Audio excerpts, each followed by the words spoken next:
तर दुसरी दृश्य ही दादरमधली आहे. तर शिवसेनेकडून सध्या हंडा मोर्चा जो आहे तो सुरू करण्यात आलेला आहे.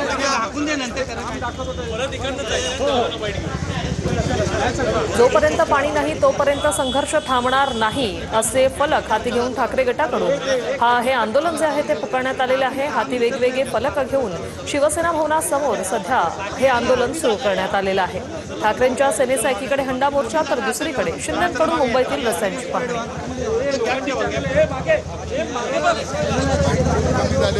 काही ठिकाणी पाणी सुद्धा येत नाही. आम्ही ते स्थानिक त्यांचे हे आहेत AEG जे त्यांचे सब इंजिनियर त्यांच्याशी नेहमी आम्ही कॉन्टॅक्टमध्ये असतो. त्यानंतर माळवंदे साहेब यांना सुद्धा सांगितलं. त्याविषयी कमिशनर साहेबांकडे गेलो. त्यांना सुद्धा हेच सांगितलं की साहेब पाण्याचा दादरमध्ये खूप प्रश्न आहे. ज्या जुन्या इमारती आहे किंवा नवीन इमारती आहे त्यांना पाहिजे तेवढा पुरेसा पाणी मिळत नाही. तर पाण्यावरती आपण लवकरात लवकर उपाययोजना चालू करा. कारण हा एप्रिल चालू आहे, पुढचा महिना आहे मे. एप्रिल महिन्यामध्ये ही हालत असेल तर मे मध्ये लोकांना पाणी काही ठिकाणी आम्हाला टँकर लावावे लागतात.